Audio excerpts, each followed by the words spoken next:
Wee, wee, wee, wee, wee, wee, wee, wee, wee. Hey y'all, it's your girl Iman Get Alive. And I'm back to talk about week 3 of the Artist Way.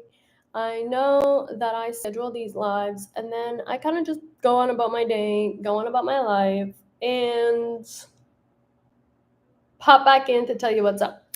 Okay, so I have a lot to discuss today, and I did take some notes on my phone. So if you see me looking down, that's what I'm looking at. First things first, I want to get one thing very clear. It has come to my attention that there are a lot more people than I realized sharing the same air with me that don't read anything at all. And that's kind of scary.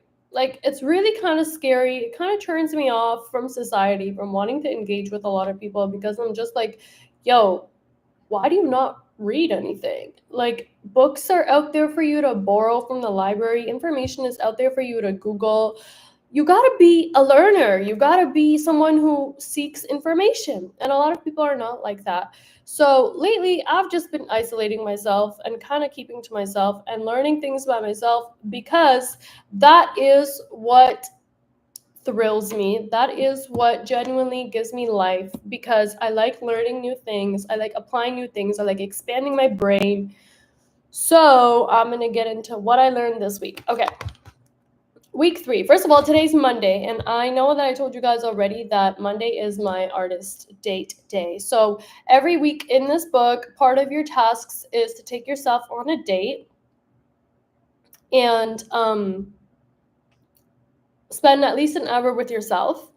I didn't do that today because I woke up pretty late because I went out last night. It was a long, fun night. I went to the casino, had a little back-to-back blackjack game. And then I was like, I came home at like 4:30 maybe, and I passed out, and I woke up at around 12:30.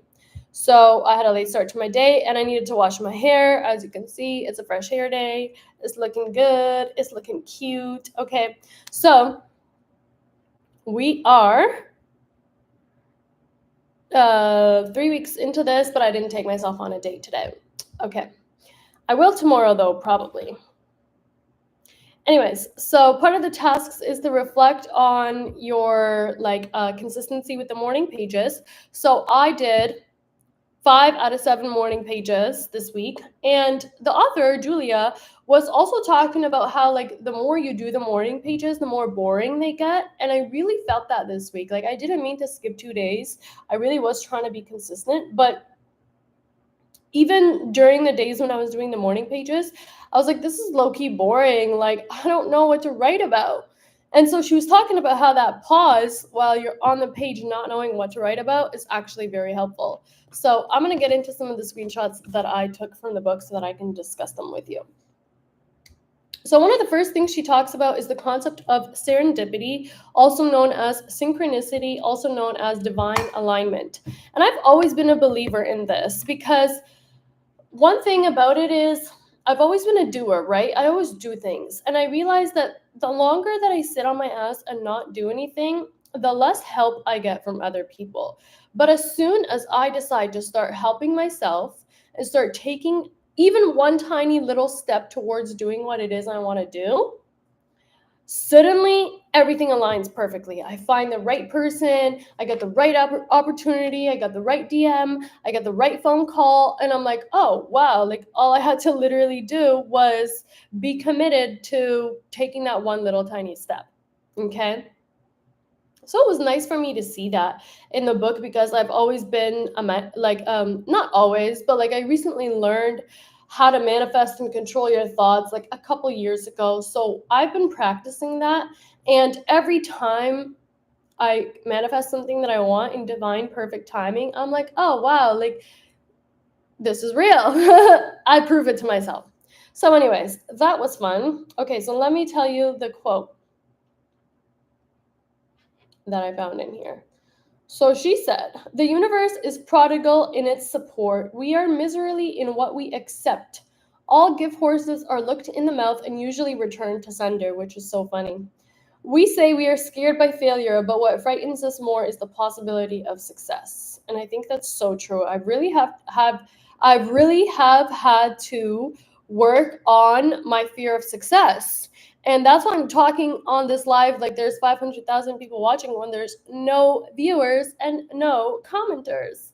But it's okay, because I'm not afraid of going live with 0 people. I'm more afraid of going live with 500,000 people.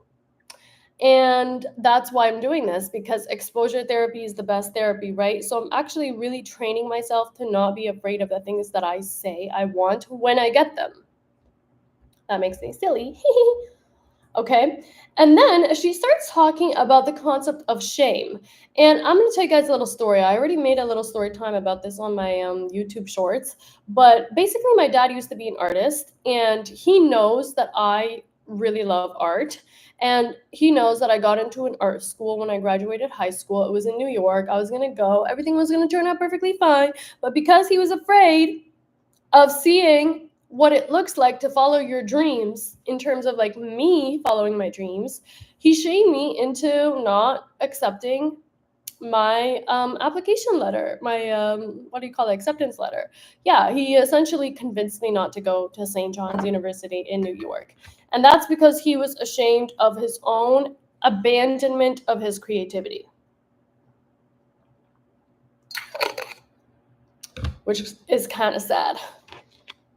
So she talks about this in this book. This book has been healing my inner child wounds, and I didn't even expect it to. That's why I'm going live to talk about it every week, because it's so crazy. The things that I'm doing in my daily life, the things I'm talking about on TikTok, are also being addressed in this book, and it's healing me on such a cohesive, universal level. Like, I'm so happy. So she says, the act of making art exposes society to itself. Art brings things to light. It illuminates us. It sheds light on our lingering darkness. It casts a beam onto the hearts of our own darkness and says, see? When people do not want to see something, they get mad at the one who shows them. They kill the messenger. A child from an alcoholic home gets into trouble scholastically or sexually. The family is flagged as being troubled. The child is made to feel shame for bringing shame to the family. But did the child bring shame? No. The child brought shameful things to light. The family shame predated and caused the child's distress. What will the neighbors think is a shaming device aimed at continuing a conspiracy of illness? This was so, like, incredibly healing for me to read, because I grew up in a family where my parents were literally like, what will everyone think? What will everyone think? What will the family think? What happens in the family stays in the family. Don't bring shame. Don't embarrass us. Da da da. And in reality, all they're doing is concealing the suffering that's going on within the homes of the household, because it's easier to conceal the suffering and pretend that it doesn't exist than it is to see the effects presented in your children and actually do something about it. You know what I mean? So then she carries on and says that children who endure that childhood shaming, especially of their art, basically abandon themselves as they get older, which is exactly what I did, which is why I'm doing this book now, because it's bringing me back into the person that I was as a child, that I abandoned, that I literally pretended didn't exist. Okay, I don't like this little piece of hair here. Can we fix it? I'm still getting used to the fact that this YouTube stuff is backwards. Okay, cool. The camera is backwards. Okay. So basically she says, many artists begin a piece of work, get along in it, and then find, as they near completion, that the work seems mysteriously drained of merit. It's no longer worth the trouble. To therapists, this surge of sudden disinterest, it doesn't matter, is a routine coping device employed to deny pain and ward off vulnerability. Adults who grew up in dysfunctional homes learn to use this coping device very well. They call it detachment, but it is actually a numbing out. A lifetime of this kind of experience, in which needs for recognition are routinely dishonored, teaches a young child that putting anything out for attention is a dangerous act. Dragging home the invisible bone is how one recovering artist characterized her vain search for an achievement big enough to gain approval in her family of origin. No matter how big a deal it was, they never seemed to take much notice. They always found something wrong with it. All A's and one B, and that one B got attention. And that is exactly what I grew up experiencing. So it was so validating to see this like discussed in a book, because I literally, this is what creates people who are never satisfied with their accomplishments. This is what creates people who self-sabotage, because their standard for their standard for perfection is so high that they either discourage themselves from completing because they realize it's such a high standard that they can't achieve, and they quit, so they self-sabotage, or they achieve it and they don't feel satisfied. They still feel like they didn't accomplish anything worthy because they haven't been taught how to celebrate themselves. They've just been taught how to keep placing the bar so high, and then once you get there, you create a new goal that's even higher than the other goal that you just achieved. So you're essentially like doing all these things for external validation and attention. Meanwhile, it doesn't actually satisfy you on a personal level. It doesn't actually make you feel worthy, you know? So that's something that I've had to unlearn as well. Like, it's not about being perfect. And she does talk in chapter 3 about like the slow progress. And that's something I've really had to like find comfort in, because I am someone who moves in a fast-paced type of way, and that's not always the best case because you do burn out quicker that way. So it's actually easier when you take little steps and you make slow progress rather than rushing towards a deadline, because once you get to the deadline or like the finish line, there's nothing waiting for you there. You're still not satisfied. So she goes into criticism next and how to deal with criticism. And if anyone follows me on YouTube that also follows me on TikTok, you're going to know that I get criticized a lot. I put a lot of personal information out there and I get criticized for a lot of it. And sometimes I even ask for advice and I get criticism instead of advice. And it's like, okay, well, I kind of asked for this, so I can't even be mad at you. But the things that people say to me do sometimes get to me. So I've already been experiencing this for such a long time that I've just had to like learn how to deal with it and not take it so personally. But in this chapter, she does discuss the fact that criticism can literally shut an artist down. Like, and I've had experiences, particularly in New York, but also in Toronto, where like I'll show someone a half finished piece of work, and they'll immediately criticize it. And it discourages me from even continuing it further. Meanwhile, I don't do that to people because I'm an artist, so I understand that things progress. Like, I can see a half finished painting and look at the big picture and be like, okay, this is what you got to do to finish it. You know, this is what you can do to make it more unique or to make it stand out or to give it that wow effect that you really want. So I'm an encouraging person. I'm a very motivating person. And it bothers me a lot that I have this attitude and this sentiment towards like my friends and my family and people I care about, but very rarely do I get that same energy back. I almost always get criticism, someone putting me down, someone trying to stop the grind, someone trying to like just make sure I don't finish what it is I'm finishing. And it's really projected jealousy at the end of the day. So I try not to take it too personally, but sometimes it does get to me. So then she teaches us, sorry, how to learn to deal with criticism. She says, shamed by such criticism, an artist may become blocked or stop sending work out into the world. A perfectionist friend, teacher, or critic, like a perfectionist parent who nitpicks at missing commas, can dampen the ardor of a young artist who is just learning to let it rip. Because of this, as artists, we must learn to be very self-protective. Does this mean no criticism? No, it means learning where and when to seek out right criticism.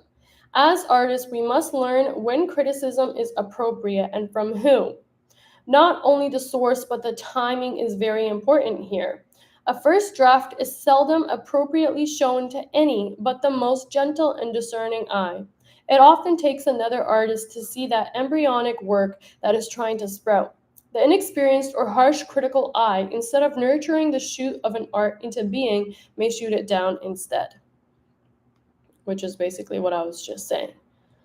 So I've had to learn to just start motivating myself, to start viewing my own work, even if I do receive criticism that I asked for, to take what resonates and leave what does not. There's this tarot reader that I love on TikTok. Her name is Alex Reads Tarot. And every morning she's like, if you're seeing this on the 14th of July, she knocks on her deck. She's like, this is your 24-hour message.